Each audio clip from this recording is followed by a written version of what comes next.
This is the East Coast Bowhunter Podcast. We're here in upstate New York, Bow and Bridle Whitetails Lodge. Whoa. And I got Caddy Cowboy to my left, and I'm your boy D-Rock here with East Coast Trev, Modern Assassin, Bob, and Marcus. Welcome, fellas. Or should I say thank you for welcoming us. This show is brought to you by Elite Archery. Woohoo! kill it. Yeehaw! Right, Trev? That's right. No, not shameless. So, we're here. It's pretty amazing. We have a lot to talk about. We have an amazing episode to come.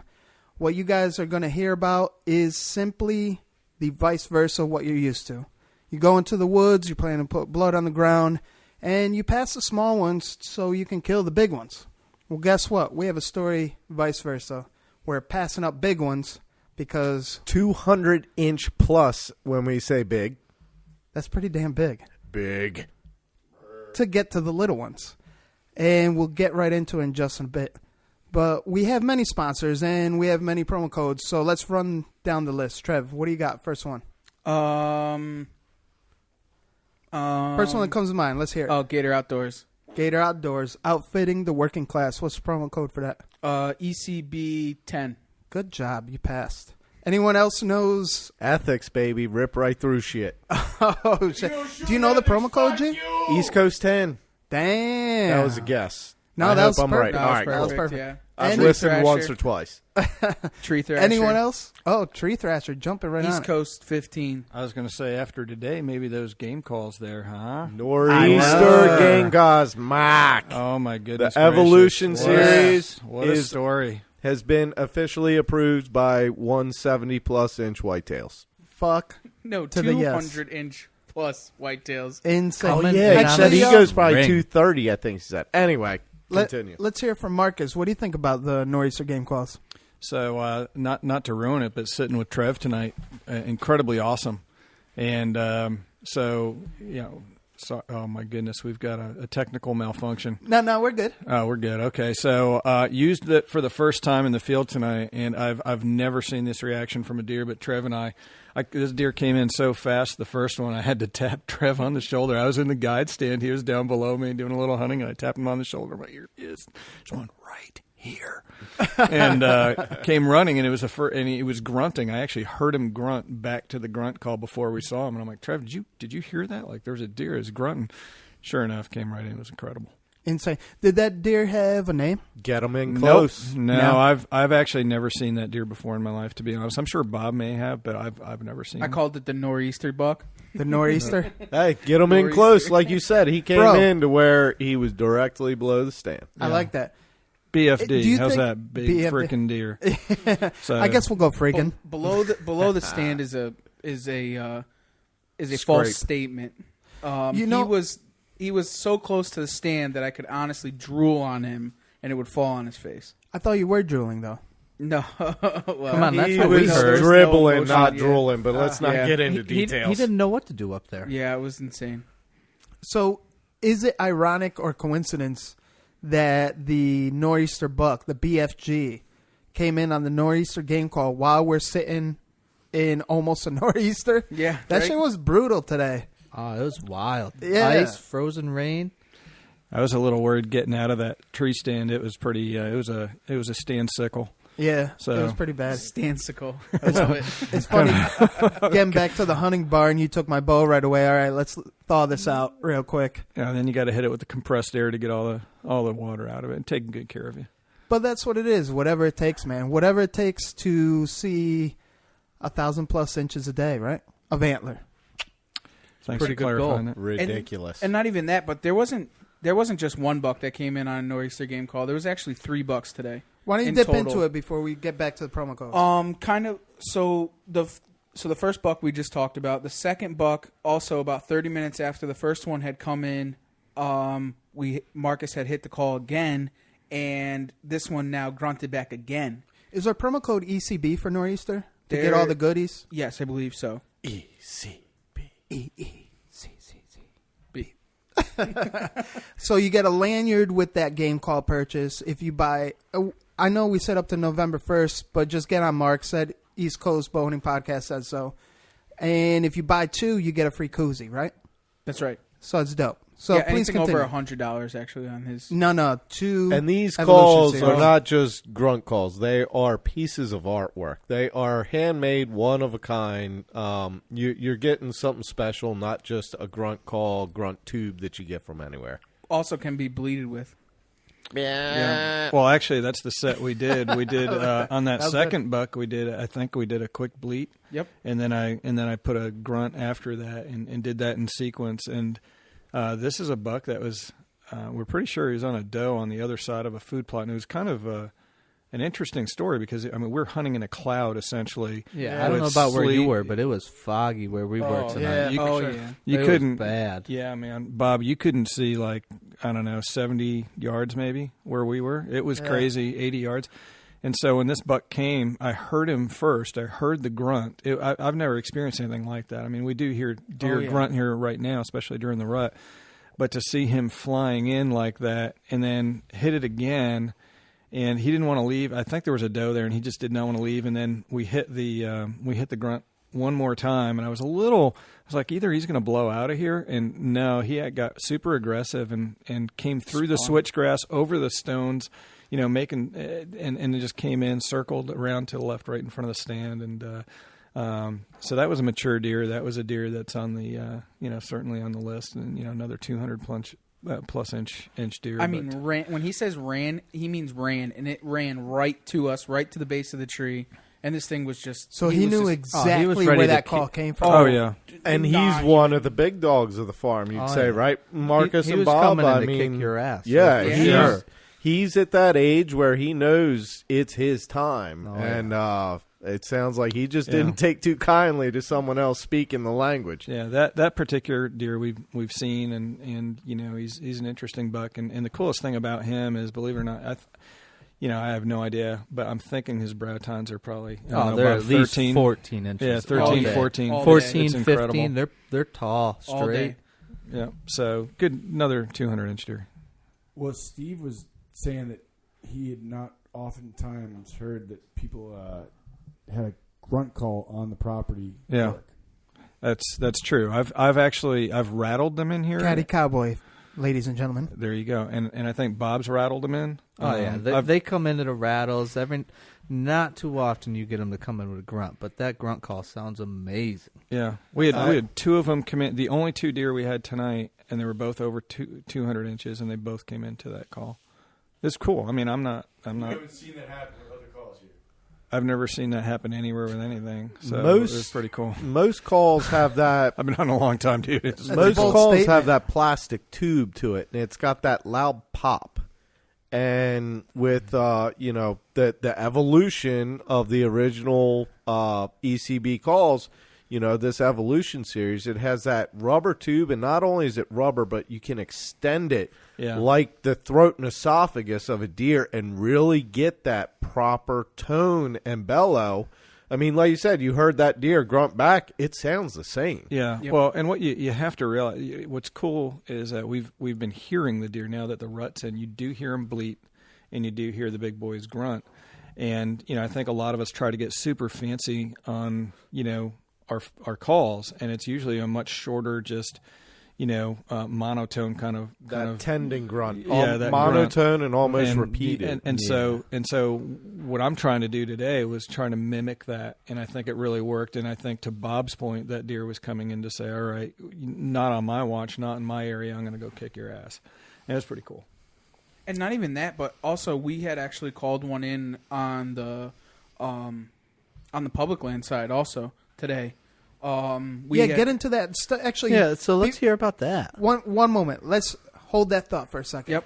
Death Wish Coffee, the world's strongest coffee, fueled by Deathcast, is their podcast by Jeff Ayers. Ayers. Last episode, check it out. Yeah. Thank you. Do check it out. The dude's amazing. It was an awesome episode with him. A non-hunter that believes in hunting. He says kill the deer. Why not? Don't be queer and kill the deer. So Death Wish Coffee has been fueling this deer camp since... Cold brew. Yeah. Since 2018. Yeah? Yeah. the end of the year, right? Yep. We picked up that sponsor. 17. No, yeah. not 17. I, We no, started no, in 2000. I meant September. We're only just over a year old. I Trev. know. I was just kidding. And what other promo code we have?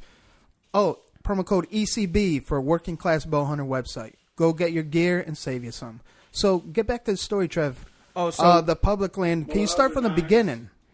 It's private land, but it's yeah, free range. that's Yeah, what I yeah. meant. Free range. Yeah. So we were hunting the free range. Me and Caddy Cowboy. And How was the entry to it though? With Caddy Cowboy. we'll just leave that part out. No, I want to hear it. I want to hear that today. He wanted Let's to hear carry that monster stand down in there. Yeah, I Yeah. want to hear this though. So he wanted From to the bring beginning. this tree Give me lounger. Yeah. And we're trying to talk him out of it. And this tree lounger's 27 pounds. Oh my god. And that's not even a joke. It's 97 inches. Yep. It hangs off top of his head. There will be videos posted all over the internet very shortly. So He's only 6'4". So he wants to carry this in. It's quite a hike down through some cornfields, and we got mud. Oh yeah, there was mud in the cornfields. But it was so it's like a funnel area in between three ag fields, and it's just like a funnel that comes down on the bottom in the basin of like a river. You're right down valley. at a river bottom. Yep. Oh, it's beautiful down in there. It's absolutely gorgeous. And so we were in there, and we all get all set up. Caddy Cowboy couldn't do a guide stand on the top of the actual ladder stand, so he was a couple yards behind me. And at first light, there was a trophy doe that was Cowboy term, trophy doe. about 40 yards out from us, and she was working her way in, and she was kind of tooling around. And then she kind of took off. It was still kind of dark out. And then as soon as the sun started to come up, I started kind of checking things out, started ranging, and I looked to my left, and there's a doe at like 6 yards. Just snuck in on me. Your rangefinder worked this morning?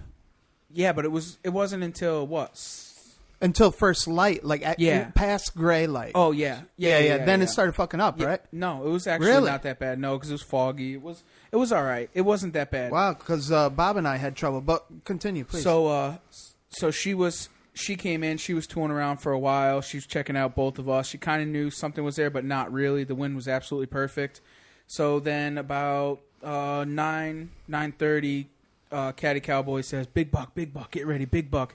And we can see on the top of the other valley, coming down the cornfield on the hedgerow of the cornfield, was a doe, and she was getting chased by a big mature buck, big chocolate horn buck. It's about 350 yards away, and he's just tooling it in. You can tell he was definitely a mature buck because you could just see him wobbling, like that big mature buck wobble, and you could just see the chest. the waddle? And, I mean, Waddle when he oh walks. my god, it was insane. So I'm getting all ready, and I hit the grunt call, the nor'easter grunt call. I was like burp, burp, burp, just trying to get his attention. Maybe he would turn off. So she turns to the right, and he follows, therefore, after her.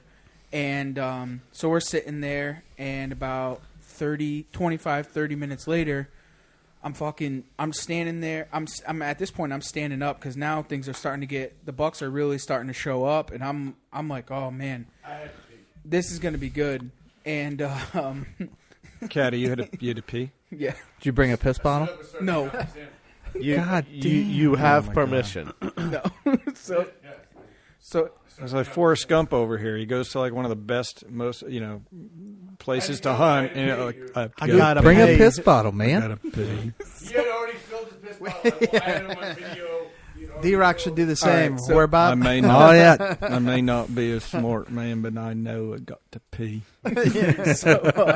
so anyways, so Must have been that walk in. so I'm standing there, and I just catch a glimpse of something moving right in front of me, and it's a buck out past his ears, and I'm like, oh fuck. So I turn to Caddy and go, shoot her. Should I shoot him? He's like, yeah. So Fucking grab your bum. I go to turn. You don't have a mic. Stop talking. He's just muted right Yeah, now. I know. So I go to turn around to grab my bow, and I'm like, Wait. You didn't get the camera on him first? oh no! I turned on the camera instantly. Oh, okay. Caddy Cowboy was behind me, and he had his camera on. And Did you struggle with that? Because, not to get off subject and cut into your story, but self-filming is tough. So did you like... Well, out of instinct, I turned on my camera, flip it open, turn it on instantly, no matter what. I was just like... honest, he missed nothing. He didn't grab his bow, but he definitely turned that camera on and had it on the deer immediately, and neither of us knew that thing was there. So the camera turns on, and I spin around, but I spin around to my right to go and grab my bow, and I'm like, fuck. I'm used to hunting in a saddle, so I can normally go whatever which way. I'm not even thinking. I'm just like, fuck it, grab my bow. And at this point now, my harness is right in front of me. So now I have my Around bow in your my neck hand. and shit? Yeah, so I'm like, oh, fuck, now So what do I do? do? How are you going to Yeah, draw like that, right? Exactly. I'm Yeah. like, oh, now I got to go up and over. I'm making too much damn motion. And at this point, I just hear, I'm like, fuck. And Caddy Cowboy's like, grab your bow, because he's at like 35 yards. And at that point, I'm just like, I just 35 from me. complete defeat at that point. And it was just an awesome experience. Even though I couldn't get my bow. And then, I mean, the high of even better than that is being able to go inside and see these just absolute fucking stunners of deer. And it was, well, I mean, You got to see the same 230 I saw wandering around yesterday making scrapes. So wait a minute. Before we get into that, so you've been today in podcast land. It'll be Veterans Day. So let's take a moment. well. Hold on 1 second. In podcast land, it'd be when this day or this episode gets released. I think it's the 18th, if I'm not mistaken. But today is Veterans Day. So you want to do a quick shout out, G? Yeah, shout out to every and all veteran. And, a couple guys here have served. So thank you all. Thank Darth everyone. Marcus and Bear Balls. Bear Balls. So if you've been hearing noise in the background, Oh, my God. that's actually Bear Balls is our camp cook, Brad. Hell yeah. I take offense to that. I would like to tell Brad that I count him as the camp chef. Oh, yeah. He's I'm not gonna definitely say a he's- 5-star chef. Yeah, he's not. You do not we leave don't- here I hungry. thought he introduced himself as Cabin Bitch, but It depends on the time of day. What was that, Brad? yeah. But Brad is the fucking man, and He does wear an apron. I can't believe how pampered I'm And been. only I don't an know how to apron. feel about it. Yeah, nothing else, just the apron. Brad, I would never disrespect you like that and call you a camp bitch or anything. Can you give me some wine? I'm just kidding. Man. I love you. Love you to death. The white wine is chilling, isn't it? That would be good. You want a glass, Marcus? It's either that or A Shabin? Shabin. Shabin. I know, we haven't even cracked one yet. Well, no. We haven't cracked one on air. Well, that's because I've got my Bow and Bridle tumbler full of Grey Goose, so I'm doing all right. Ooh. Hell yeah. There you go. That tumbler's badass. Fucking It really right. is. Oh, yeah. It's not even, I want to take a time out because the gifts that come in. So every night thus far, so we've been here 2 nights, and the first night that we came in, there was a very nice letter from Steve's wife, Carrie, and Brad. Not in that order. Actually, yes, in that order. Yeah. And there was an awesome snapback trucker hat, bow and bridle. And then tonight when we arrived and we went into our bedrooms. It's actually a strap back. Oh, is that what it is? It I'm is. sorry. I just It saw is. the trucker cap, so I was like, all right. Strap And, back trucker hat. The second night, now we have a bow and bridle Yeti. Yeah, I mean, a Yeti tumbler. The I'm afraid. So at Bow and Bridle, other people leave chocolates on your pillow. Steven, who never does anything half-ass, figured he'd just leave you really cool stuff on your pillow. So glad you enjoy it. Well, I've Why do you leave a cucumber on Caddy Cowboy's bed? Well, you never know. That might have been because Brad. they didn't have a squash, which is what he'd prefer. I But think you just. I think you got there late. I think in the truest sense of hospitality, there was the gift, and it was probably replaced afterwards by Caddy. Yeah, I don't want to go too far into it because we'll save it for the episode. But one of the first things I told Steve when we headed out to hunt, we just got out of the Ranger, we're just getting ready to hunt, and I told him, I said, Steve, this has been a hell of an experience already, and we haven't even began what we're here for. So the amenities that the lodge provide and the way that you guys hunt and take care of things and what you provide for the hunters, not only at the lodge but at the hunting barn, I believe is what you refer to it. Yeah. It's an experience all in its own that is fucking amazing before you even get to the hunting. So This is for you boys. Yeah. Shabine. Well, we appreciate that, man, and a lot of work, is put into it, especially And it shows. by Steve And it and shows. Bob. Especially Bob is probably one of the hardest working people I've ever met in my life, and Brad and Steven kind of make sure that we all kind of aim towards that goal of having the ultimate hospitality, and obviously that carries over to the deer experience and hunting and the food plots and the stands and the way everything is done. So, but anytime you have anything, we love to get feedback. So anything you have before you leave, please let us know. And for sure, please don't forget to sign the book. What do you got there, big absolutely. guy? Got a little shed over there. Well, what's nice, I like how you said don't forget to sign the book. I actually initiated day one Thank you. with the book because I want You started right someone- off with it? Yeah. Always does. He always Yeah. does. That's his thing. Anywhere we go, I do the first day, and I encouraged the other kind of captain of the team to end the day. Bob, I was just kidding, man. You don't have to bring an entire case of Shabine over here. Hey, that's Brad, Hey, not Bob. whoa! Don't what did I complain say? about Did I call that. him Brad? Did I call him Bob? Oh, yeah, he called him Bob. Bob's sitting next to you. No, sorry, man. And I've only had one, so no, I'm good, man. Thank you. Must be good Thanks, beer Brad. then.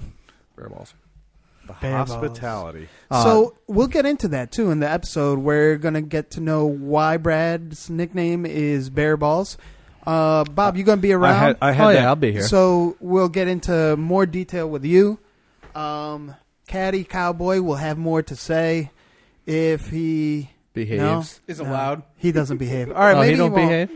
What's that beer called? It looks like Gang Bang. What's Oh, that? that's Omegang. That's a local brewery out here in Cooperstown that we actually get all our beer from. No kidding. So everything here at Bow and Bridle is all local, like the wine, all the food, The dessert. everything. It's all even- local. The even baiton. the- Holy the bacon. fuck! The Oh, local that bacon red from Matt. wattle pig. Yeah. Yes. Oh yeah, you Insane. can't get any better than that. It was fucking banging. Like Tastes our- like steak. Hold on. Oh, Can I like take a dried timeout steak. real The quick? steak. Can No, we, no timeouts. can we No just timeouts. introduce no Bob crying in baseball. correctly? What? Properly? Can Who? we introduce Bob properly? Oh, that'd We- be a good I idea. thought we Nope. did. No. Just said No. Bob. Nobody But knows nobody who Bob knows who is. he Bob. Should we save it for the episode? Okay, you know what? Who's Sneak Bob? Tip. Sneak tip, Bob. Tell us who you are, where you're from, and where we could find you, because you were kind of surprised I recognized your IG name. Well, they call me Farmer Bob on Instagram, so that's where he called me out on. And I grew up. Farmer Bob, is it okay to say the whole name? Oh yeah, Farmer Bob 75. All right, word. So I grew up around here. Grew up on a dairy farm my whole life, and obviously I love whitetails. Like that's what we're all here about. Like we all love whitetails, right? Absolutely. Fuck yeah. Yeah. And So it's obvious you know whitetails as well. And I think Trevor's stroking one of the whitetails over there right now. He's- He's holding on to it. he's Every got a time hole. He's just let me- holding a boner. All I right, mean let- booner. Let me just got a sorry. 100-inch Let me shed just right in set his the- hand. Yeah, let me just set the stage. Every time we turn up, like there's sheds everywhere. We're sitting in front of a fireplace, river stone and field stone In a log fireplace, cabin. in a log cabin with all these amazing sheds. And every time I look over, good old East Coast Trev is sitting there holding like 100 inches of bone, and that's just one side. I love that. that's easily over 100 inches right there. Yeah. Ridiculous. Probably what? So, Bob, paint anyway, the keep picture going. even better. How old are you? I'm only 26. You're 26, and you know bone like more than others have seen even inches of bone and what it takes to manage. Can you dip a little bit on your role here at Bow and Bridle? Just a tad.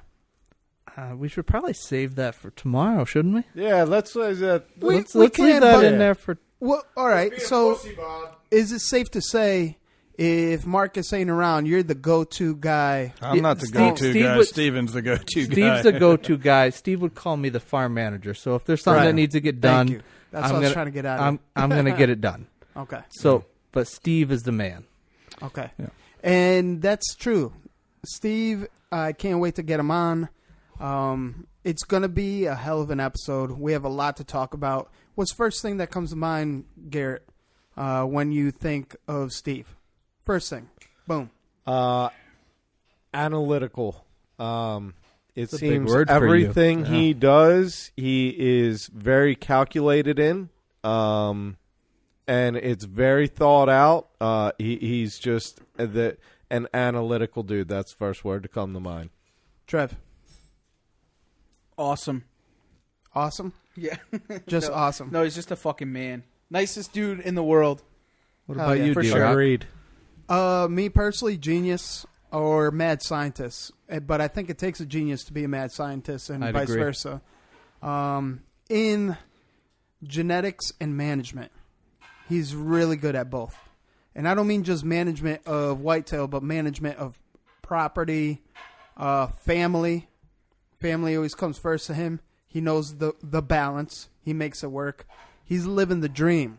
What we would dream to have. Well, You and said it not to earlier. interrupt you, but he'll admit that he still has a lot to learn about all those things. That's what I what mean. makes it so special. Because if you ever think you know everything, you're a lost cause. You always got a lot to learn. And, as good as we're talking about him, he still realizes that there's, still potential not quite met yet. Right. And the shit that we're seeing, it's, it takes a mad scientist to realize that what if. And the what if is always a factor. So first thing that comes to your mind about Steve, Marcus. Brother. Word. Man, Word. It's just, Word. I mean, he's been best friend for a long time through thick and thin. Always been there for me, and all this stuff aside. So, like I said, love him like a brother. That's all I got to say about that. Hell yeah. I like that. That's all I got to say about that. That's all I got to say about that. Forrest Gump right reference. there. I'm just, like I said before, man. I'm just, honored and blessed that he allows me to be, That he gave you the small room?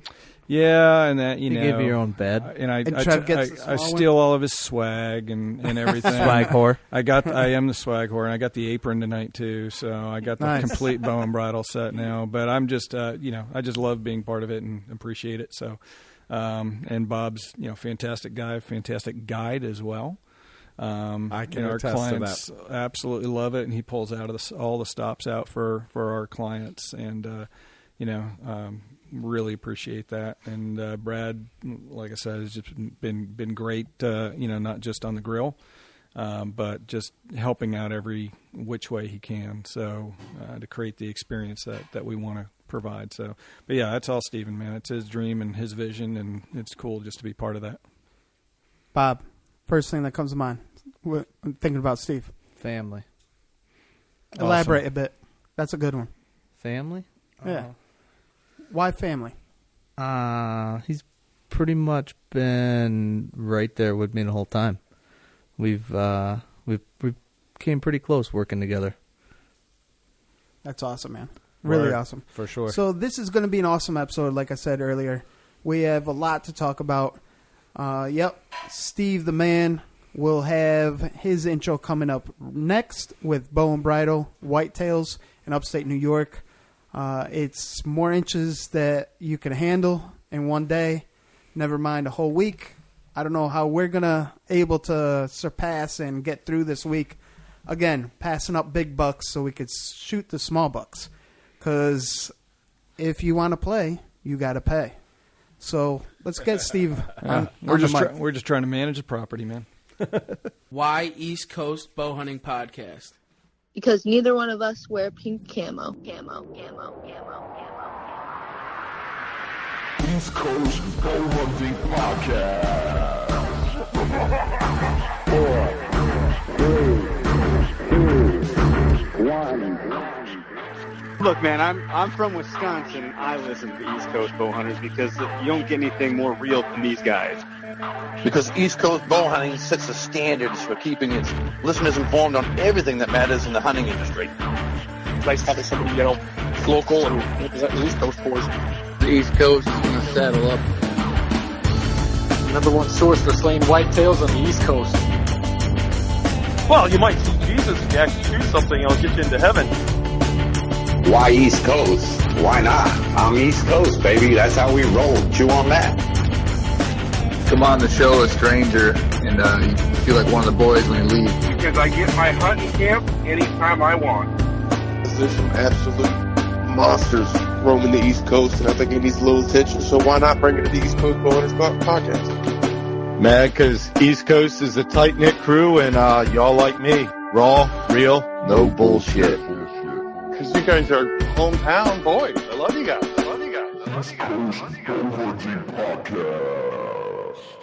This is Kurt Geyer with Working Class Bowhunter, and East Coast Bowhunting Podcast is the only hunting podcast I'll tune into. All right, guys, welcome back to the East Coast Bowhunting Podcast as we have Steve Impey from Bow and Bridle Whitetails in studio. Well, we're actually in his studio. Right, Steve? We are. We're in the lodge. Hell yeah, the hunting lodge. A hell of a lodge it is. Hey, this could be the new studio name. You could call it the Lodge. I like that. I don't know what you call your studio now, but the Lodge might work for you. It's not as fancy sounding. I like the lodge better. I think we're going to frequent here a lot more. I don't know if you can call it the lodge if you're in the dirty water. I know. I don't know if Well, maybe I could work with Brad and I'll fit in better. Listen, what do you think? There's different types of lodges. The Dirty Water Lodge. I don't know how good that sounds. Maddie, you like it. I'll have to have disinfectant everywhere at the Dirty Water Lodge. Hey, that's already all over. You got porn star to deal with. Yeah. Oh, man. All right, so let's go around the room. We just did the intro. Marcus, Darth Marcus, was it? Yeah. Yeah. I don't know where he came that from. But Marcus is gone, so let's recap who's in studio. We still have Bear Balls, a.k.a. Brad, the chef camp, or camp chef. We still have Caddy Cowboy in the background. You might hear him. You might hear him on the mic. It depends how much he's drinking. Let's go around the room. Start with East Coast Trev. Modern Assassin. Farmer Bob.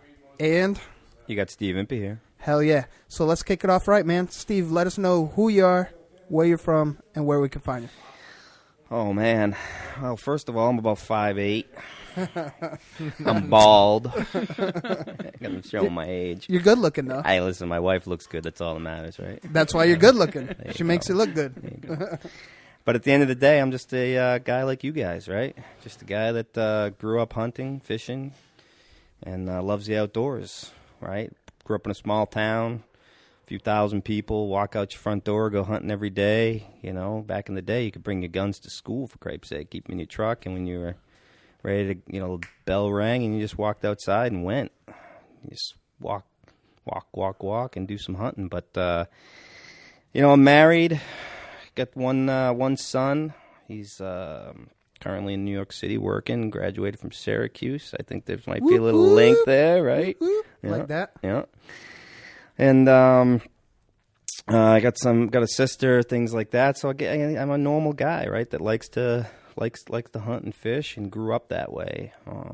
Started hunting with my dad when I was small. I couldn't even hunt myself. I wasn't old enough to carry a gun or a bow. My dad was a bow hunter. Sweet. Back when there was no sights and no releases, and things like mechanical stuff that we have on the bows these days. So he was all fingers and, look down the arrow and sit behind a blowdown, and he would take me with him, and we'd sit right there. I remember the first time I ever saw him shoot something when I was with him. He shot a doe, big old doe. And so I grew up in the woods, basically, with him. Unfortunately, my dad was sick at a young age. He was only 32 years old, so I was only 12. So I unfortunately didn't hunt too much with him or fish too much, but certainly that's where my enthusiasm for hunting comes from, and where it all started was from him taking me.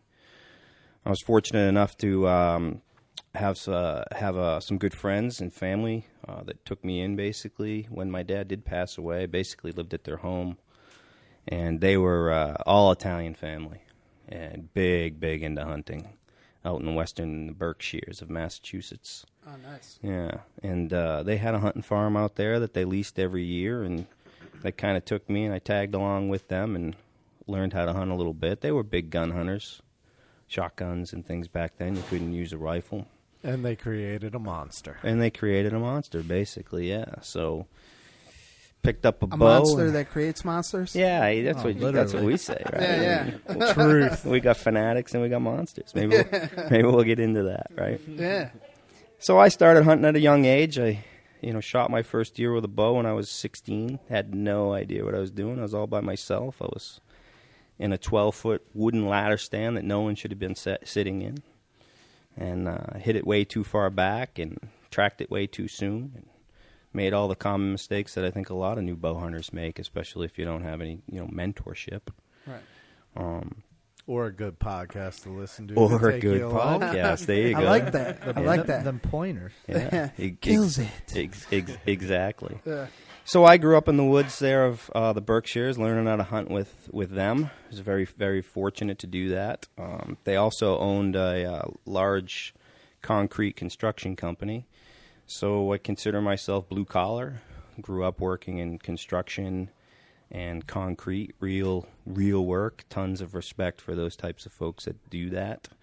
Not that mental jobs aren't hard, but certainly physical labor. Real Italian. A real Italian family, right? Yeah, We used to do high rises and Home Depots and things like that, and bucket concrete. Hiring people and like things. myself at Home Depot, It was legit. Creating places for you to get a job. I'm saying. It was legit, Thank you. man. It was legit. So worked for them for a number of years growing up and hunted with them. And then everybody kind of went off to college, and so did I. And we ended up down in Florida for a while, and that didn't go so well. I only spent about 6 months there. Best thing, other than my wife and my kid and things like that, one of the best things I ever did is I went down there with a group of buddies, and we didn't go to school much, but we had a lot of fun. I bet. A lot of fun. And so we, one day I just woke up in the morning, they were all gone. They actually went to school that day. I packed my whole car, and I left. And they came home like a day later. They're like, where the heck is Steve? And I was gone. I was home. It was the best thing I ever did in my life. I came home, went back to work. I was doing construction. My sister worked for a wireless company. She was in HR, and she called me up one day. It was coming into winter, and she said, I know you like working with your hands and working outside, but I've got a job. If you're interested in it, it's in the warehouse, and it pays $19,100, but it's got great benefits. And you drive a forklift and do all kinds of stuff like that. And I said, I'll take it. So I started in the wireless industry in 1992. Oh, so you're still a young buck. Exactly. There you go. Yep. Four-corn? Yeah, exactly. Yeah. Pretty much spiker. Oh, okay. See how big that a spiker 30-inch wide spiker. Yeah. Oh, yeah. Exactly. So anyway, I was fortunate enough, make a long story short, fortunate enough to work in the wireless industry corporately for a number of years. And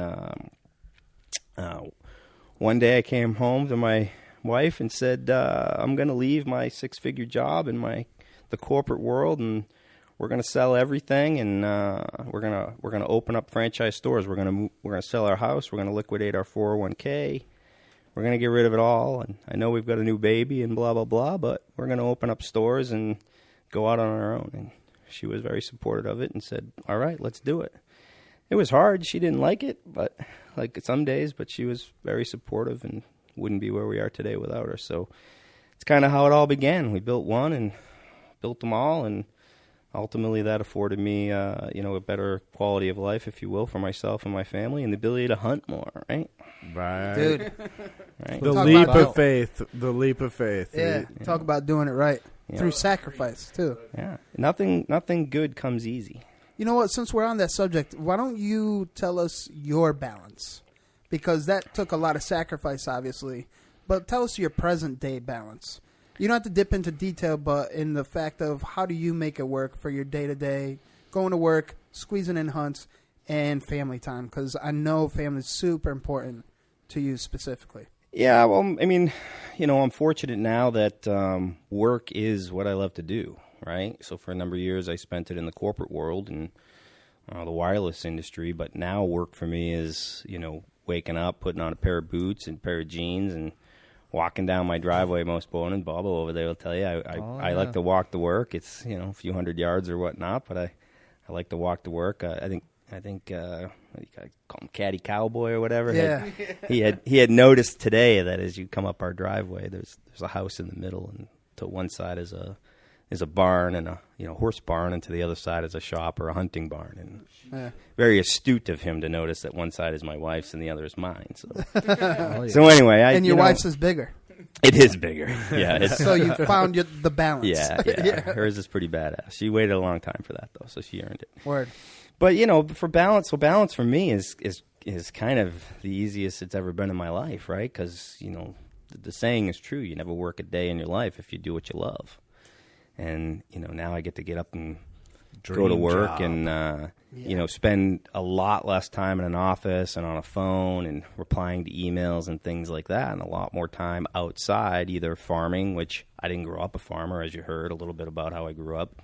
That's Bobo's job, though, right? Farmer Bob. That's Bobo's There we job, go. Farmer Bob, exactly. That's what he's got me for. Exactly. Keeps me in line. But I like to think I had a little bit of a green thumb. I was turning food plots and things like that 20 years ago with a rototiller. My Nice. first food plot was the size of this room right here, and we carved it out by hand and hunted over it, and we were like, holy shit, this works. It brings in deer, But so balance for me today is fairly easy because, I get to do it all right then and there. I get to go home, walk back home and eat lunch with my wife, or our son was up at Syracuse for a number of years, and I was only an hour and 15 minutes away, and I get to grow big deer and see the benefits of working the dirt and the soil and things like that. You guys know we're a working farm as well, right? We're a working straw, switchgrass straw, farm for the cow industry.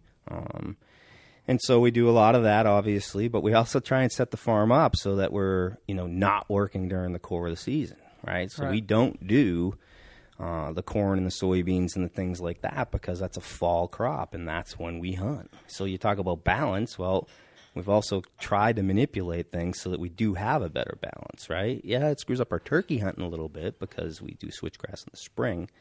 Spring's very busy. Oh, yeah, spring's rough. It is rough. It's a lot of hours then, but it's well worth it. So balance is... Whitetails over turkey. Yeah. Wise decision. Yeah, your whitetails over turkey, right? I don't know. Yeah. Them turkeys get you going, though. Yeah. There's something about calling them, but, it's calling a 1,000-pound elk is probably a little more exciting. I mean, but. you can't say we haven't been or calling these in whitetails. deer. Oh, yeah, them calls are awesome. Yeah, it's amazing. Shit, we've called in, Does. 600-800 inches of antler. Well, wait a minute. In 1 hour sit. I mean, let's be real. Let's not like this is. I'm talking about calling in, not seeing. But Okay. yeah. I mean, you think it's insane.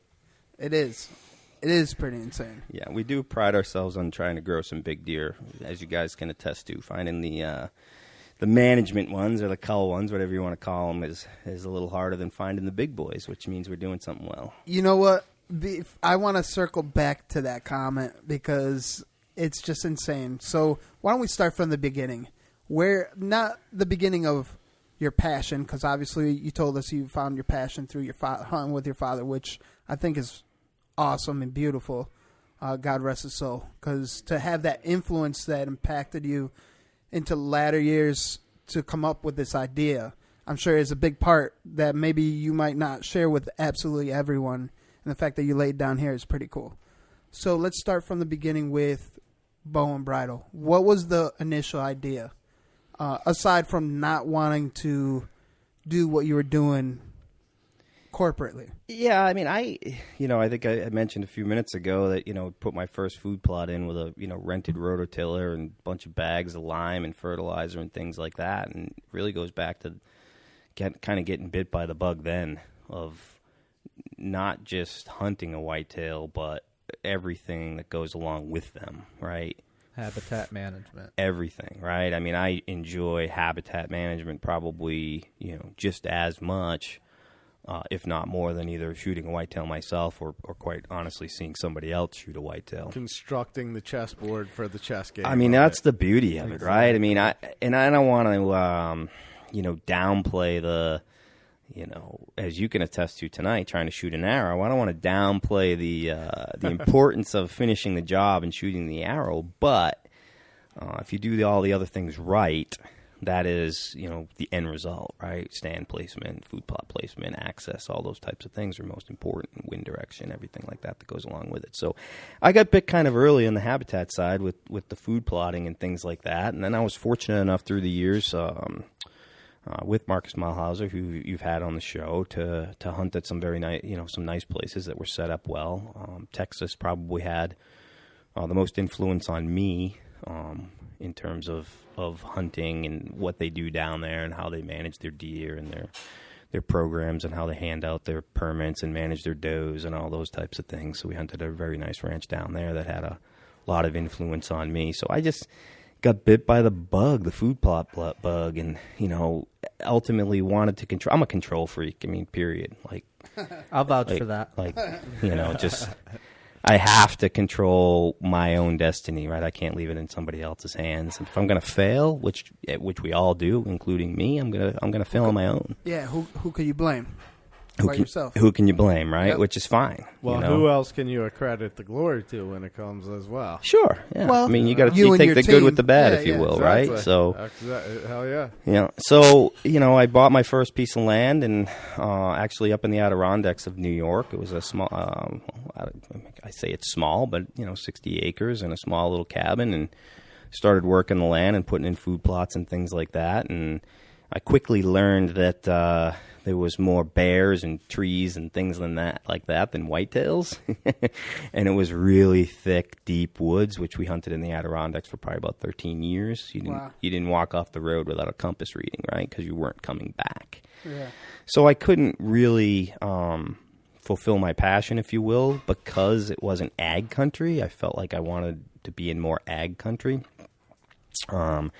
So I started looking for a piece of land that included more agriculture, and just ended up here, just outside of Cooperstown. Found a place. Took 2 years. It took 5 years to find a place, and it took 2 years to get the deal done. Just because I could afford X, and they wanted Y, and every year we talked, and you gave them Z. Yeah, really. Yeah. That's really kind of how it ended up. So, bought the first piece of land, and which, how much was the original? 240 acres was the original. Gotcha. Yeah, and now we own. So that's the heart. That's the heart. That's where the house is and things like that. And now we own over 1,000, and hunt much more than that if we want.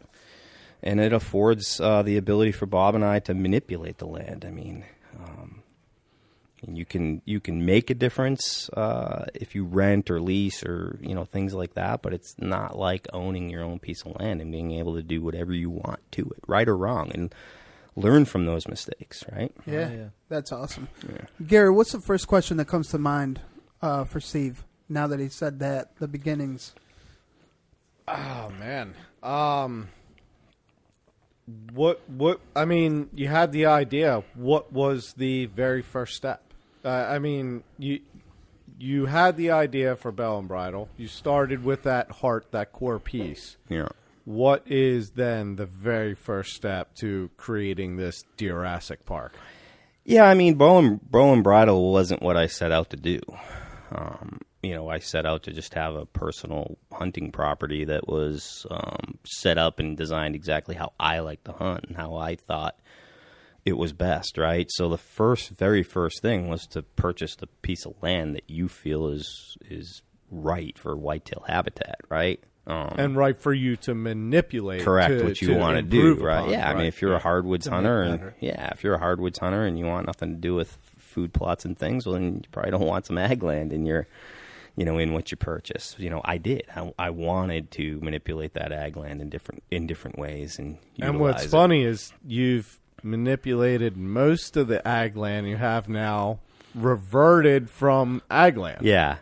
Well, in a way. We call it ag land because we grow so much switchgrass, right? I mean, most of the time when you talk whitetails, if you're saying ag, you're speaking food source.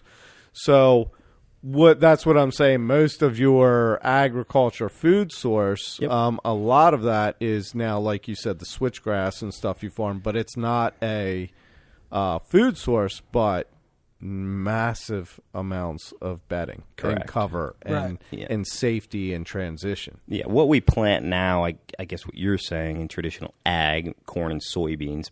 That's what you usually think of when you say, if you're corn, hunting soy, ag clover. for whitetail. Everything we plant in corn and soybean remains. So we don't. we don't leave it standing. We're down to the end of what we harvest, right? This will be the last year we have any cash crop, if you will. So we'll be fully converted to either corn and soybeans only for deer to hunt over and to feed them throughout the winter, which is harsh up here. And all the other ag land will be converted or has been converted into switchgrass, which offers us massive amounts of bedding and a revenue source for the farming side of our business. Genius.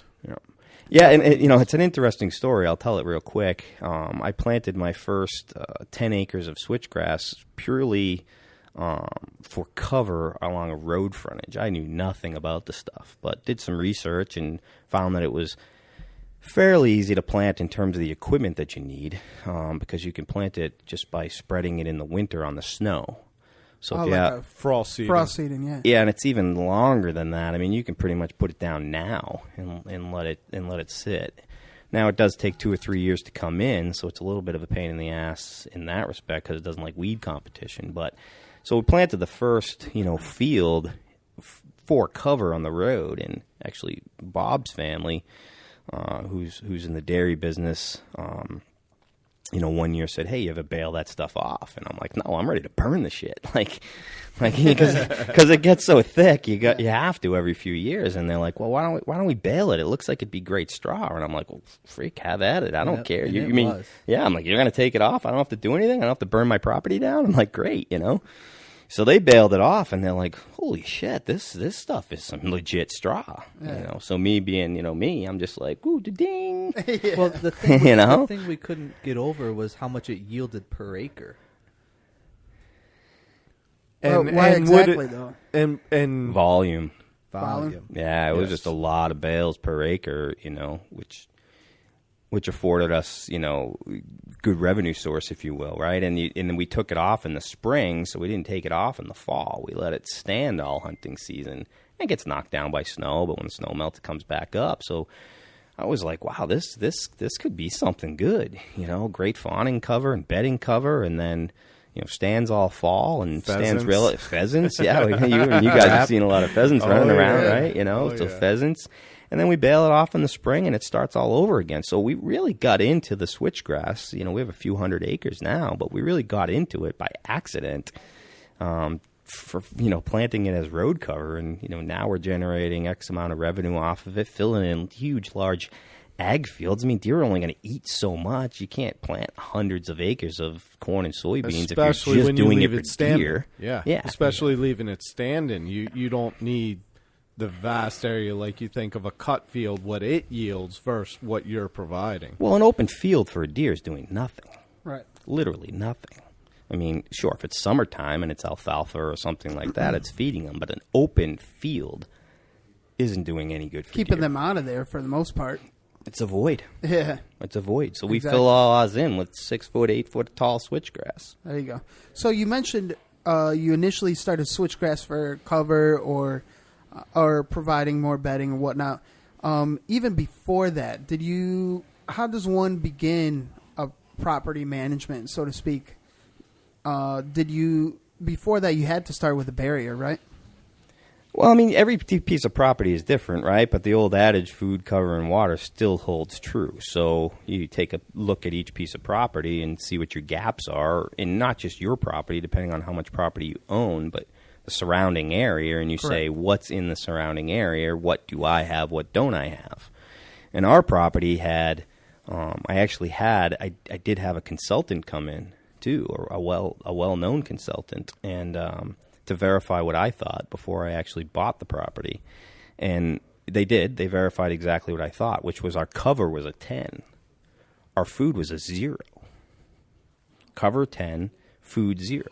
Previous owner said, you will never hold a deer on this property in the winter, ever. Those are their words. 0 to food. me. And 0 oaks, which is crazy. 0 oaks, right? Yeah. We don't have a lot of oaks on our part. And I said, that's not true. I said, I don't believe that. I believe you don't hold deer because you don't have food. And so the consultant confirmed that. So the first piece to the puzzle for us was food. And he was right. The former property owner was right. That first winter, because I closed in the fall just before hunting season, came up to hunt, there wasn't a track on the place. I didn't see a single deer. They were gone. But there was no food. You had the cover, but you had no food. And the winters up here are harsh. So the first thing we did was put in food. And it only took, that was it. That first year, there were deer. I started shooting, beautiful New York free-range whitetails, 140, 145 inches, mature, 4 years old or better, things like that. We were passing the young ones and stuff, but it only took that 1 year. Yeah, if you have a cover of 10, and then even if your food isn't quite up to that par yet, but you have good food, they're going to stay. Yeah, and we're not even talking, corn and soybeans at the time because I didn't have the proper equipment and stuff. We're just talking, rye and radishes and brassica plots and some clovers and some things like that, and right? especially winter forage. Yeah. But, to me, true winter forage is corn and soybeans, and we didn't even have that yet. And it made a huge difference. So the first order of business was identifying what your property has and what your property doesn't have, and then filling in the void. And before you buy the property, take a look at that, because if you can't create what your property doesn't have, then you can't create it. I wouldn't recommend buying the property, right? I mean, if there's just, you're in the desert, how are you going to create water sources? If you have all timber, how are you going to create food sources? You can, highly expensive, to cut out timber and create food plots and stuff, but that's what I mean by it took 5 years to find a piece of property that I felt I could manipulate into what needed. That's really awesome, man, because you would figure building this Deerassic Park, as the modern assassin says, that you would, I mean, me personally, I would think, okay, let's set up the barrier, meaning the wall. To contain. Of course you go to the wall. Well, I mean, shit, do you blame me? I always had to dig under, swim across. I mean, always something to prevent. Our wall's only 10 feet. So you're like a coyote then at that point. Well, yeah, we dig the tunnels. I mentioned earlier, I have American cowboy boots with the American flag on it to blend in. Yep. It helps me blend. Yep. But what I'm getting at is... That's just so Donald Trump sees you, he's not going to send you home. Hey, that's why I cut my hair short too. Now I blend even more. The gold doesn't help your cause. Anyway, continue. At least I leave my gold grill at home, man. Boy, these sidetracks really make it easy on your guests. Well, it gives you a break from business. There you go. Actually, let's go around the room. For the first time ever, Trev's not sipping on anything, which is weird to me. I think he's up to no good. Steve, what are you sipping on right now? I'm drinking a little Twisted Tea, raspberry. There you go. It's kind of my poison. I'm not a big beer drinker. It's Tito's. Yeah. That's good. Tito's or some Twisted Teas or some things like that. Nice. So what are you on? Some Tito's? Yeah. As soon as I got back to the hunting barn after our night, I had a few of my favorite things. A few of my favorite things. Shabeen beer. And Shabeen now on to the Tito's and ginger beer. Yeah, compliments of Bow and Bridle. And I don't know if you can say what you're drinking it out of. Future sponsor, maybe. I don't know. Oh, that would be amazing. Bow and Bridle's Whitetail Custom Yeti Tumbler. It makes it taste better. Actually, I think technically it's a Rumbler, isn't it? Rambler, I believe. Yes, like Rambler. the car. You're right. You're right. Yes, all part of the Bow and Bridle experience, as we like to call it. It is. It's like the 12 days and one of of the first things, actually, you weren't here last night when we were recording with Marcus, but one of the first things we talked about... Because family comes first. The balance. There you go. One of the first things we talked about was the experience before we ever went hunting. Yep. Which we're here to hunt. Yep. But the experience that was provided from, from everything, from getting here and the introduction and Brad ready to take care of us and everything he's done and Bob showing up and telling us what was going on and meeting you and, the little gifts you guys leave and the literal 5-star, 5-course meals. All the provisions. I mean, getting to the hunting barn, when you say a hunting barn, you're like, okay. And then you get there and you see this facility that holds your office in it as well. But you walk in and the first thing you see is everyone has their own individual scent crusher closet behind all the rangers ready to take everyone to their access point. Showers right there.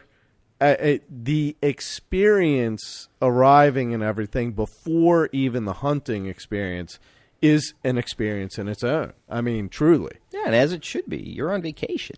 I mean, you're here to hunt. Quality of animal comes first, right? Quality of hunt, from your stand setups to the animals you see to the property and things like that. But you're on vacation for a week. You're away from your families. You're spending your hard-earned money with somebody, right? And you should have an all-round good quality of experience. And that's one of the things that, Bob and my wife and Brad and all of us talk about, which is making sure that not only do you have a quality hunt, but that you have a quality meal, that you have quality amendments, you have a good, place to sleep, a comfortable bed. I mean, I've been there. I've slept on the floor of a trailer with mice running across. And we used to have trapping contests with mice. Everybody set up a trap. Whoever's trap went off first won the pot. Shout out to my boy Jackson. And listen, back at the hunt barn. Jackson is the mouse man. And there's nothing wrong with that. It happens all over this country, right? And that's great experience as well. But I remember you told me we've spent a good bit of hours together already through this trip. And you said, I know what I like, and there's not a whole lot of things that I'm real particular about, but there's 3 things. I want a good meal, I want a good hotel, and I want a good tree stand. Yeah, I'm a tree stand snob. And, I say it all the time. I mean, the meals live up to those standards. Dude. The hotel, I mean, this isn't a hotel, it's a lodge, but the accommodations, like you're mentioning, being comfortable and everything. And then, the tree stands as well, man. Oh, God. So, Trev, take us through your experience pre-hunt. Pre-hunt? Yeah, because you were pretty speechless and you weren't saying much, but you were giggling an awful much. Like, every nitpicking thing that everyone was saying, you were just cheesing ear to ear. Take us through your I never saw him run to the shower so fast. What do you mean? I know, right? Oh, he was on the move. Oh, yeah. That's what I mean. Well, that's because the shower had hot water. Yeah.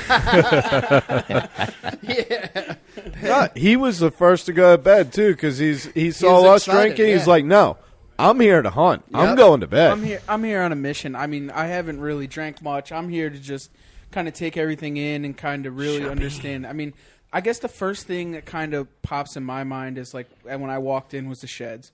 I mean, as soon as I came, I was just gawking over them. I couldn't get them out of my hands. These guys are all unpacking. I'm like, yeah, fuck that shit. Let me see those giant sheds. And I just held every single one of them and just dissected them right from the beginning. And it was just, I knew what I was getting myself into. And even the free range, just hunting these ag fields and these pinch points and just learning. And I'm going to take home something that, nobody could ever learn. Even on the free range side, and it's something else, man. Like I've honestly evolved myself as a hunter just being here and listening and understanding, and even with the in the fence side, it's just been like, not over the mixing board. Cowboy. I'm sorry, yeah, he's handing me a drink here. Going. Thanks, Ken. Yep. So even going, I was able to go inside of the fence and hunt also, but learning how a deer actually does what a deer does. I mean, even for a newer hunter, it's a good thing to just understand like different winds, the transitions from the switchgrass to the food plots and so on, how they move, what they do. I mean, it's just been an experience that I don't think that I could take in anywhere else, honestly. And I guess what Trev's trying to say, it's a full-fledged experience from not even just learning deer, but learning not even the hunt, but learning people. Because you really get to know someone when you're in the stand through all kinds of type of weather, whether it be good or horrible, or even sucking in stuff you don't want to suck in downwind. Right, Bob? Yeah, sorry Are about we? that. Does that go back to Brad's chili? Just set the is that picture a Brad up, chili right? reference? Just to help the listeners a little bit, right? So a lot of our hunts are fully guided, meaning you sit in the tree with the hunter to ensure they shoot the proper deer. And the guide stand is just slightly above or at the same level as the head of the hunter. So if you can imagine, now you could put that together and imagine what's going on in that tree stand. So, all depends on wind direction. The wind direction is is key. And the bibs you wear creates the time delay. Oh yeah, it's like a pair of waders. Well, those scent-proof clothing, they hold the stuff right in there. You know? So I guess Scent Crusher doesn't work as well as it should. Well, it took a whole 5 minutes for it to get there, so it must have worked a little bit. You'd have to carry a portable one in your pants. I believe they make one of them for Stevie Mo, or it's in development, so stay tuned for that. Oh, man. So, Bob, why don't you take us through that sit real quick, and I want to dive back into, circle back to what Steve said about passing smaller deer to get to the big deer. Well, how every deer you see, you ask me if it's a shooter? Well, yeah, you could start there, I guess. Well, it was cold this morning, so you real cold. You didn't, thank you. You didn't want to sit too long, but I knew where we were. I knew it was a good transition area. They were traveling through. We were right up next to the bedding. And it was a good moon for that late morning movement. Oh, they were right moving. Now. They started moving late. It was probably close to 8 when we started seeing our first. I don't know where you were sitting. We were seeing deer since the sun came up. That's what I'm saying. Grunted in a monster spoiled me in off the the rip, blue and then light. all of a sudden I had to wait. Listen, Garrett got the A guide. well, have you looked at the board when you walked in? Oh, you want to go to the board? Listen. All I remember is it says Marcus 0. Yeah, it does say 0. Okay. Yeah. I pick every stand. Let's just leave it at that. There we go. There we go. So take us through that, I guess, this morning hunt, yeah. This morning? Yeah. That's what you're talking about, right? Oh, yeah. So this morning we were down in there, and I don't know, it was probably like 8:30 when we first started seeing a little bit moving through. They're definitely cruising right now. Right. Now, continue, please. Sorry. What? Continue through the experience. So we saw this deer, this 3-year-old moose, I think, and he was cruising. He did not stop. We tried grunting. Why do you call him moose? Because he looks Good like question. a moose. Palmated like a motherfucker. Take your hand and hold him about 3 feet apart, and just look at the palms of your hand, and that's what he looks like. Like. Like a bullwinkle. I was about to say, you stole the words right out of my mouth. Yeah, great people think alike. Then we saw deer going upwind, downwind. Like they're definitely on our stand placement. Back to that, like we were sitting on the west side of the bedding, and the bucks were cruising the downwind side, searching, scent checking that bedding.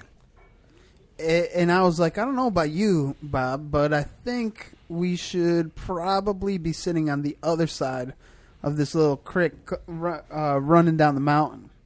Yeah, you said that, what was it, 3 minutes later, and we had one come up right behind us? Yeah, snuck right in. A 140's 9 point? Something like that? So soon after that happened... 2-year-old. Yeah, just said 2-year-old. So soon after that happened, you stood up. You were stretching. I don't know what you were doing. My legs were cramping up. It was cold. Yeah, I think he was airing out some more of Bob's chili. Brad's chili. Brad's chili. Brad, bear balls. And then all of a sudden, you sat down and I gagged. I apologized. But why? Why can't you just give me the heads up, man? I didn't. Would it have made it any better? It was literally 5 minutes. I forgot about it. All right, so D-Rock's scarred. He has not forgotten. Listen, we'll clean him right up. You can have him sit in the blind with me for an afternoon. Oh, dude, you'll be ruined. You get a gas mask when you come. Oh, literally. Oh man, I literally had my scent crushed mask over my face so I can smell the ozone beyond the fart zone. I just couldn't handle it. It's all about the experience here. It's all Bridle. Well, that's what I mean, full-fledged experience. So back to that. Earlier you were saying you were passing up the small bucks to get on the big bucks when it's free range. Yep. And all of a sudden, before we get in too deep about high fence, you build the wall. Oof, I shuddered saying that. So you build the wall. I'm for it. And just saying. Now, it's kind of fucked up, man. You were in my wedding.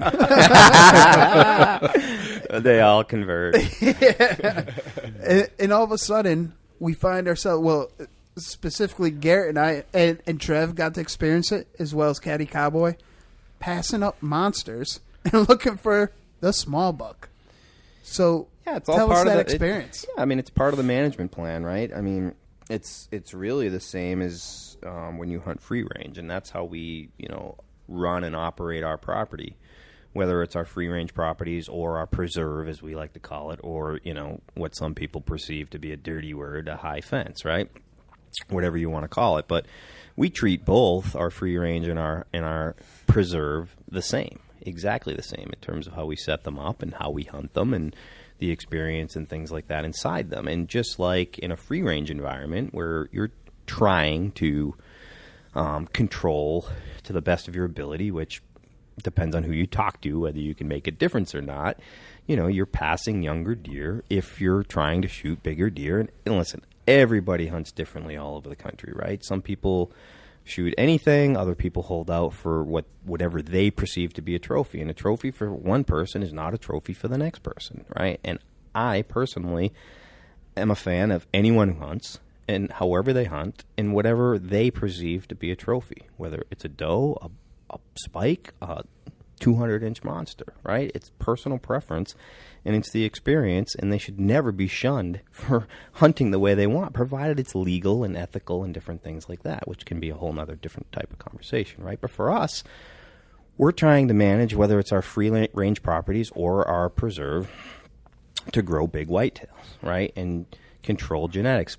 I said I was a control freak, right? It goes back to, and we won't go down the road just yet on the high fence if you don't want to, but really it's a control thing, right? And shooting smaller, letting smaller bucks go, provided they have the right genetic makeup, they're there for the future, whether that's to harvest them later or for them to breed and pass down their particular genetics versus another deer. Again, in a free range environment, debatable on what you can, make for an impact, but in our preserve, we certainly can make a big impact. We control what's in there. That's the beauty of it. Well, what's really cool is everything you're describing, you're basically God's right-hand man for the whitetail on your property. Yeah, I mean, you own the deer, and you manage them in every aspect of it. What they eat, how they breed. The coolest who thing, goes, who stays, yep. The whole 9 yards. That's amazing. The coolest That's thing management. to me in it all is that you would have no idea that you are in the preserve if it wasn't for, oh, hey, I heard a grunt, and you turn around and it's 230 fucking inches of antler, and he's like, oh, that's one of our 3-year-olds, and looking at it with the binos. But relatively clean, I would like to add. We like relatively clean genetics, too. These aren't, they've got some shit, but they don't just look like crazy tree roots for the most part. Yeah, they're pretty good. My point is if that deer gets downwind, if that deer cuts your track, if you move, if you make a noise, there is no difference as if you are anywhere else in the... Oh, no. Twisted Tea. If you are anywhere else in the world hunting whitetail, these whitetail are as wired and weary and just it's they're free wild. Range. It's free range. Well, I mean, it depends.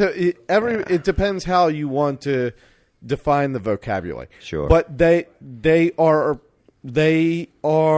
acting and living as a wild animal that just happens to be contained within an area larger than their normal core home range anyway. Yep. I have a good question for you, Steve. What does free range mean to you? Very good question. Free range to me still means without a fence. Free range to me means that an animal. So how would you define define your whitetail? I'm sorry to interrupt. Continue. No, a free range to me is a whitetail that can go anywhere they want at any time they want, as far as they want. Okay. That to me is still free range. All right. How would you define it? Identical. Identical. Yeah. Identical. So now I'll ask my question. What would you define them what would you define your whitetails as then? Because obviously, by your definition, they wouldn't be free range. So what would you consider them? As I was just explaining, I mean, they are pretty much wild. They're as wiry and Well, I need to interject because that's where I was leading. Is my following question to get the answer out of you is. Are you leading the witness here? I am. All right. What is fair chase to you? Always. Oh, we can't even go down the fair chase. I mean, we can. What but does fair chase mean to you? Yeah, I don't consider a large enough preserve set up properly not to be fair chase. I'll answer that question that way. Good answer. But it all depends on how you set that up. You boys have been here for a few days now. And you're here because you wanted to experience firsthand, so that you would have some educational knowledge on what it is like to hunt in a preserve. Not because you're not huge free-range hunters, right? But because you wanted to understand it, because we had some great conversations about it, and it intrigued you guys, and now you'll walk away, well-educated on it and can speak to it, right? And you've seen it firsthand. Gary, you were just describing it. They act the same way, but we've set our property up to be that way. We ignore our fence in terms of setting up our property, and it's large enough to do so, right? We're hunting travel corridors. We're hunting food sources. We do not hunt over feeders or any sort of bait in any way, shape, or form, right? Yes, we have some feeder houses on the property. They're strategically located in areas that we do not hunt. We have hundreds of acres of bedding areas that we don't even walk in. And I often get the question, well, they're on a fence. They're not going to go anywhere. So what? Right? So we treat them exactly the same. We ignore the fact that they're behind a fence, and we hunt them the same exact way. And we hunt, we take our shower in the morning. We keep our stuff in a scent-proof locker. We're 25 feet up in the air, right? We do everything the exact same way. And we tell anyone, which, by the way, we're a small, I'd say semi-private almost, where we take X amount of hunters each year, very low number, and we focus on quality. And that quality for us of experience is a free-range like hunt, but in a well-managed property that is growing and holding tremendous, mostly typical, some non-typical stuff, but mostly typical genetics. And we hunt hard every single day. You guys can attest to that, right? You're up every morning. You're sitting for hours and hours on end. You're seeing deer, sometimes more than others, but they're not just walking by you like, shoot me. Like, it's not a fish in a barrel type game, and that's how we have our property set up. Well, in my head, they're always telling me to shoot them, but that's why I always have to ask Bob. You have to put the old blinder up and ignore the antlers and look at the body structure. Right. That's what we were talking about tonight, looking over that field. Right. Exactly what we were talking about. Precisely. Shoot, don't shoot. So going into this, Garrett, what was your initial expectations? Because obviously none of us experienced this at first. Yeah, could we hold on that for 1 second? Just because you asked me you did ask me a question I didn't answer. You asked me fair chase. Yeah. I think you asked me, right? Yep. And it's a real interesting question. I don't have an answer to that question because I don't know where you draw the line. What's your line? I don't know. I really don't. Fair.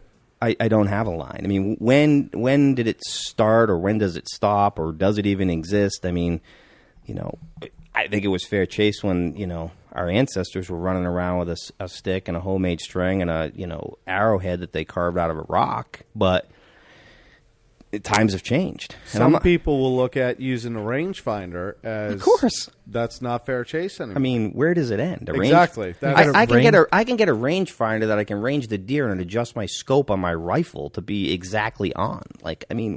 So where does it end? And I don't knock any of these types of products. I use, a tremendous amount of them. But how do you define fair chase when there's technology changes every single industry, including, the whitetail world or the hunting industry? I mean, our bows have rangefinders built into the sights now if you want them. They travel at, 300 feet per second, or crossbows at 450 feet per second. And, is it fair chase to shoot a whitetail or any animal at 1,000 yards? I mean, they don't even have a clue you're there. So I don't have an answer to it. I don't I don't have a problem with any of it, but I don't know how anyone does give an answer to it. You know what? You bring up something really, really important, because every opinion matters, because every hunter matters to this world. Hunt the way you want to hunt. Exactly. And especially every aspect of hunting, as long as you're contributing to conservation. So that being said, we reach out to the listener. Chime in to our DMs, PMs, to East Coast Bowhunting Podcast or Kills It Podcast, or even Bow and Bridle on Instagram. You're on Facebook too, right? Oh, sure, yeah. At Bow and Bridle. And just in parentheses say East Coast Bow and Bridle, and give us your definition of fair chase, and you're entered to win the Outright Hunting Morph Pro giveaway, which includes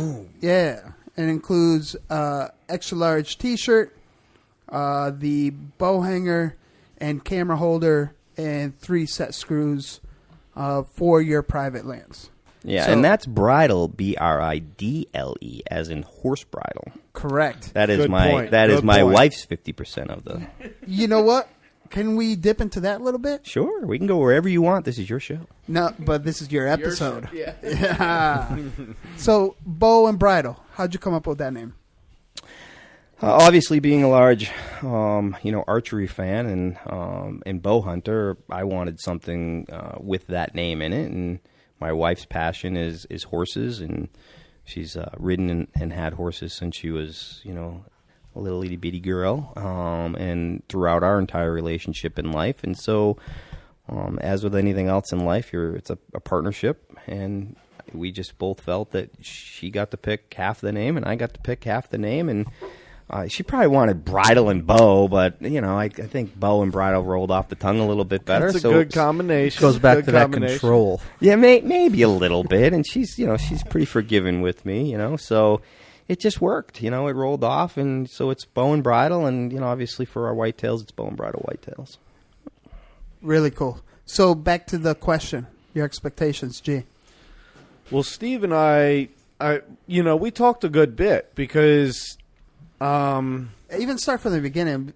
Me reaching out to you, be like, how would you feel? Actually, it was Cowboy that reached out to me first. Oh, no kidding. Yeah, and the first thing he said, he was like, dude, maybe you're not interested. I have no idea, but I brought your name up in conversation. He said, you may be against this. I'm not sure. And he said, but how do you feel about a preserve or a place with a high fence? And I said, well, it depends. I mean, it's, again, like the fair chase. It's not just a cut and dry line. I said I could possibly be interested in it for what the experience is, and that's when Steve and I started talking directly. So I did have a bit of, like you're asking the question, an expectation. I'm not going to say I had a fixed expectation, but I had an idea what we were coming into. And pretty much what I told Steve was I would like to see monster deer acting wild, doing big buck things during the rut. And if there's a deer that needs to go, if you say kill it, I'll make it bleed. And, bleed it out, cut the Zeus loose on it. So... my I like expectation, that. I like that. yeah, but so really, I guess expectation without holding an expectation was to just have transparency. Have transparency, 100%. That was a big piece, yes. and I think you 100%. should speak to that a little bit because you were, and that's what I was saying. Yeah. There's a lot of places that it would not interest me. But like I said, these are wild animals that just happen to be, I say confined because they can't just continually go, but they have an area large enough, bigger than a normal home core, and they don't have to travel as far because of the land manipulation and agriculture and just habitat that you've provided. They can have a smaller core. So, it's kind of even confined is a different word. but it's nowhere near like what you'd think a high fence petting zoo. Or you got feeders, and these deer are just kind of on a timer, and deer just do the normal shit all the time. Like, no, it's real hunting. You never know what the fuck's going to happen. And they're grown right. What do you got, Caddy Cowboy? All right. Garrett started talking about a conversation that you and I had a while ago, and I had talked to you, and I talked to Steve, and you guys hadn't talked to each other yet. And I said, Steve, this guy's line is raw, real, no bullshit. Steve goes, yeah, I know. I've listened to the show. I was like, that alone, I was like, really? But yeah, more we were importantly, humbled by that, for sure. The next thing out of your mouth, though, Steve, was, I don't want anyone pretending that this is free, like, open land. We're talking about a fence. We're talking about the almost a decade of work that you put into it. Sure, yeah. And I grew up free-range hunting. I mean, I know what it's like. Well, okay. But you didn't want to pretend that this was something that it wasn't. He was like, if we're going to put this on TV, if we're going to put this on a podcast, I need you to promise me that these guys are not going to pretend like we're out in the fucking public land. That was, how cool is that? You would not allow it to be portrayed. Yeah, and that was two-way. I mean, Garrett was really, really, stressed that as well, and I couldn't agree more with him. Yeah, and like you just said, you spent a long time hunting free range and not just New York, but and when I asked you about where this came from, where it started, you said, I've hunted free range deer for a long time. And my whole life. And you've killed a lot of very good free range deer. But there's a limit.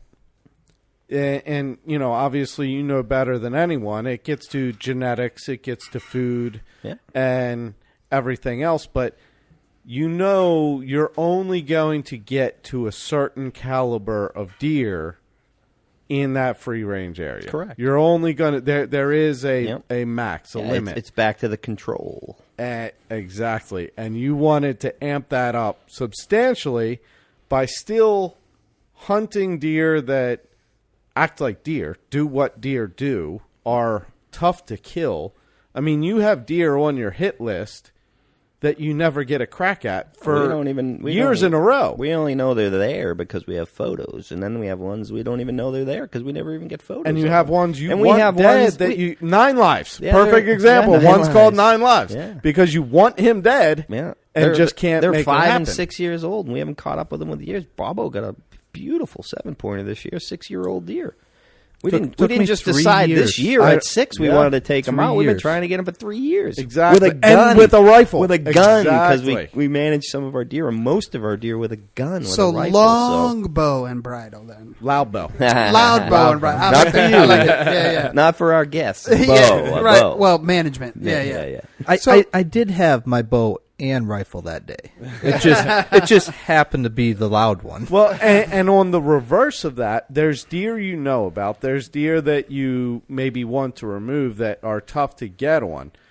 But like on 9 lives? But on the exactly like I said. But He on just the likes other you. side of the coin, Son of a bitch. on the other side of the coin, you also have deer that you don't know about, that you don't have pictures of, that you haven't seen on the hoof before. Because I believe you said it's roughly around 300 acres that you have that is literally untouched. Yeah, the core center of our property is a piece we don't go in. My wife will shed hunt in it maybe once a year, and even that kind of turns into a conversation.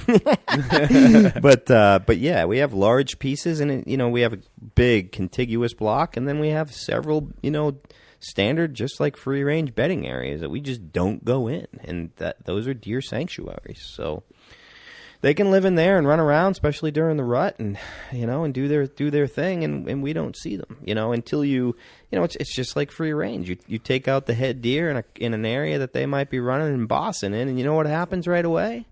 Another one moves in, and it just shows up and takes over, and you're like, where did that deer come from? Who's that one? Okay, he rules this roost now. So. And it's like Christmas all over. Oh, again. it's a beautiful thing.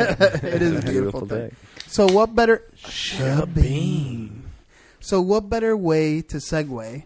Because another thing for the listeners to look out for is part 2 of this podcast and this episode, or not the podcast, but this specific episode, Steve Impey, Bow and Bridle, Whitetails.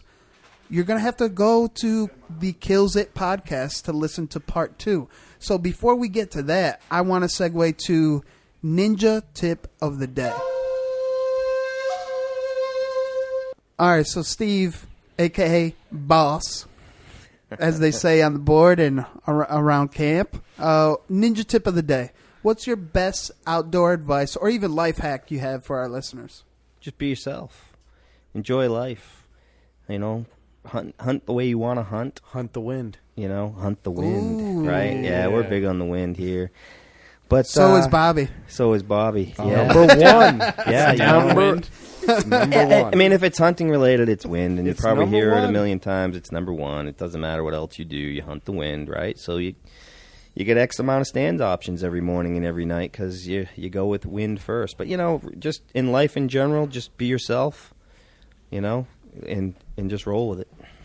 That's awesome, man. It's solid ninja tip, man. Solid ninja. Actually, you know what? Roberto, what's your ninja tip aside from play the wind? Because I don't like the way you play wind. I like the way I play the wind. Oh, my ninja tip. Yeah. What's your life hack? Life hack for Or your hunting tip. Yeah. my hunting tip? Anything. Yeah. Anything. To help out a new Be hunter. observant. Be observant. What do Pay you mean? attention. Like pay attention to what they do. Like just like we were talking last night. Like when a deer's staring you down, you know what it's doing, and it's doing a head bob. Like it's gonna pick you off. It's trying to pick you off. Just be observant. Pay attention to what they do, like how they react to things and move. Don't get busted by does, right, Bob? Exactly. And Try don't and- stare them in the eye, as you guys were saying. Yeah. We close Look our through the eyes. eyelashes. I love to stare them right down. I look right at them. Yeah, Fucking- through a pair of binos. And too. everyone I look at, I'm like, you're mine if I want you. Yeah. I'm God's right hand man. You're like Caesar. Thumbs up or thumbs down. Yes, I let you go. Pretty much. Yeah. That's awesome.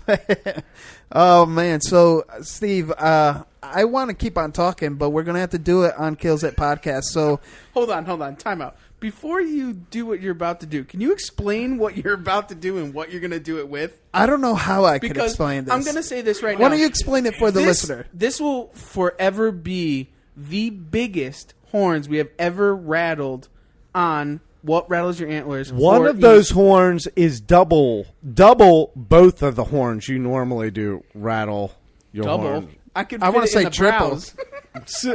Yeah, we usually use Connecticut antlers. Hey, listen, it takes a real man to carry those into the woods to rattle it. Well, I don't know if I qualify is that for a that. So I have A lot of bone. what, maybe 190 in my hand? You got over 100 right there. Yeah.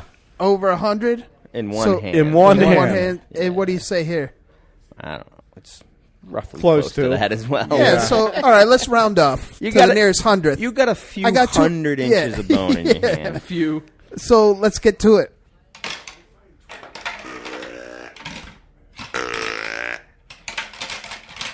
So, Steve, from Bone Bridle Whitetails, what rattles your antlers? What gets under your skin? Judgment. Please elaborate. There's too many people in this world that judge people before they even know it. The old adage, you know, that my parents always told me is don't judge a book by its cover. And I just think that in today's world, there's too much of that goes on. People, you know, people are people, right? No matter where they're from. And there's too many people that judge people that they don't even know or talk about people that they don't even know. Especially in a social media world, people think that they have a platform to be able to do that. We should respect each other first, right? Get to know people. Once you know them, hey, fine. Form an opinion of them, right? But that gets under my skin. I don't judge anyone until I know you, and I always give you the benefit of the doubt first. And once I get to know you, we typically get along and we become great friends. But maybe we're just too different, but I just think there's a lot of that happens in this world, that people are judging people or judging what they do, and they really don't know them. And I can attest to that, because you've got a Mexican decked in gold, a guy with hand tattoos, a dude with saddle up tattooed on his stomach, and a drunk in the kitchen. So I mean, yeah, you definitely try to take the person in and not just judge the book by its cover. Hey, the beauty of the world is we're all different. That's it. We're all different, right? We all bring something to the table, and we're all different. Amen, man. I mean, what better? What, you got something? Yeah, can you just do me one more favor? Can you just rattle those horns just one more time? All right. I mean, like a man. Rattle those things like you mean it. Like Dave would listen, do it. Listen, you're not rattling the spiker. Let's hear it like them. They would go to war. There's so many times they just get flip locked them around. up. Go with the backwards rattle. Oh yeah, the old clank-a-clank. Hear the tone. The deep bass. Oh, I need eye guards. Word. You got eyeglasses? Dude, that's not enough for these. You've got 12-inch brows right there. What do you mean you need eye guards? Oh man, this has been a fun episode. I can't wait to continue this on Kills It Podcast. Let's do our ending round of positivity. Trev, what do you got? Round of positivity. I am just so thankful. And I say this all the time, but this I know time it gets boring. Truly, honestly mean it. Steve, he means it this time. Yeah. None of the other times. Next time, Caddy Cowboys, stop kissing me. He was French kissing you. Yeah, too. that was a little strange. Pretty sure I saw. I think it was in the ear though. Yeah. No, but I feel so blessed to be here, and Steve bringing us into his home, because this is his fucking home, and it's just absolutely amazing. This has probably been one of the best experiences in my entire hunting career. I have not only had one of the coolest hunts with one of my best friends in the world, but also had the chance to be inside of the fence, and I saw 2 deer, and they were both over 200 inches. One of them I could have fucking drooled on, and it's been just one of the most epic experiences in my life, and I'm so thankful for that, and I can't thank Steve enough for allowing me to do that. Word. Garrett, the modern assassin, what do you got? Yesterday we asked one word to describe Steve, and the word I picked was analytical. He's very calculated in everything he does, how we go about it, the access that is provided. It's no different than hunting whitetails anywhere else. And, the most positive note that I can really take in is, one, the entire bow and bridle experience. But one of the craziest things that I've gained, and I didn't really necessarily expect, was, I've been into animals and behavior and whitetail hunting for a long time. And there's a lot of things that I've picked up over the years. And when you come to a place like this that is a Deerassic Park and a mecca for whitetail, between the cover provided, the transitions, the food sources, everything, all these things that I kind of thought whitetail did, or these habits and patterns and behaviors that I've kind of picked up, I've got to not only witness more and confirm some of my thoughts and ideas and everything, but then am sitting in a tree next to a whitetail master, Steve, and able to talk back and forth. And, sometimes there's, to my surprise, even things that maybe I noticed that Steve didn't pick up right away, and we get into and discussing into pretty serious depth on some of these deer and some of the behaviors they're displaying. And so my positive note is being able to truly have the classroom to learn the things that I kind of had an idea on, but you get some verification. Amen, man. We definitely went to school and are still learning at school. So, Baba, what do you got? Round of positivity. Oh, round of positivity. Make love to that mic. I am thankful for the rut because we all love that. But what kind of rut? The catty cowboy rut or Well, the whitetail rut? The catty cowboy's always in rut. Because I'm still, jury's still out on the catty cowboy rut. You want to elaborate a bit before we get to? I'm going to leave it at that. Okay. I think the listeners can, go up or down with that and figure out what they want. Word, I agree. So, Bobo, round the positivity. Oh, round the rut. The rut, like this time of year, like everybody has their favorite time of year. Fall's my favorite time of year. The leaves are changing, the weather's dropping. Like spending time in deer camp with people you don't know, then become best friends. Like that's what makes it fun. We're 6 hours apart, and you are good friends with my neighbor. The mayor of Cobleskill.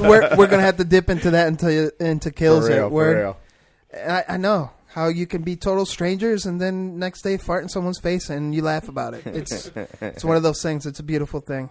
So my round of positivity is the part 2 to Kills It podcast. Make sure you not only subscribe on YouTube, but subscribe on iTunes. So this way you can collaborate under our umbrella that we're creating, and it's all friendly. We do not judge. We put brotherhood. It's the brotherhood that we put you on the pedestal, the hunter, not the big buck killer, not the brown is down. It's the in general hunter. And we'll continue talking to Steve Impey from Bridle Whitetails. So, Steve, close us out, man. Round of positivity. What do you have? I just want to thank you guys for being open-minded.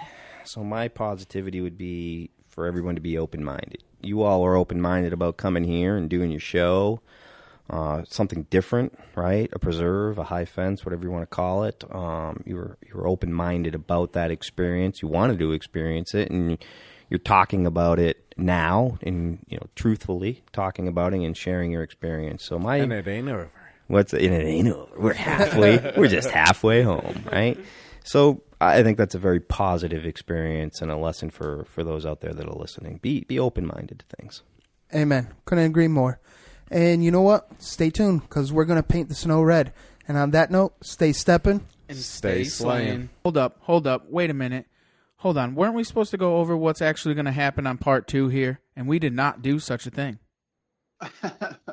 Good catch, Trev. Good catch. No problem. You know what? I'm glad you reminded me, because we're having a blast here. So make sure you switch over onto Kills It podcast with the Modern Assassin, where we go over and introduce Bear Balls. He gets his little segment. We actually asked what free range was, so we take over from there, talk to Farmer Bob a little bit more. And this is your experience, quote unquote, from Steve Impey, Bridle Whitetails. So make sure you tune in to Kills It podcast so we can continue the party and check us out. Are you excited about this, Trev? Super excited. Definitely a different perspective in Garrett Benner's head. I know. This is one for the books. So I guess we could kill it. Let's go kill it.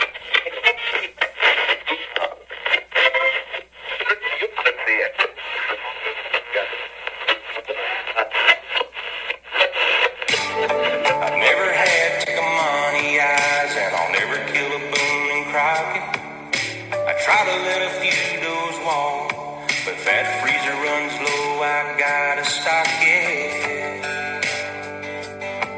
These scrub bucks got no mask, darn sure no drop times, but this chili has deer burger in it tonight. Where did this podcast go? Straight to hell. Yeah, speaking of hell, check out East Coast Bowhunting Podcast. We keep it real on East Coast. First of all, I'm addicted to the show. I like that. That's cool. Hunt, you live it, you breathe it. It's a whole different world. Just East Coast has a little bit more of an edge and a grind. It's a fantastic thing. You guys are fucking awesome. Well, number one is you guys like beer. I want to feel like I'm hanging with the boys. You're the guys that showed up. But I actually saw Jesus. The point where it is now, where it's insane. Let's get the fuck out of here. Just want to get the realest people possible in the industry. And if you're not pissing people off, you're not doing it right. Nothing forced, all fucking natural.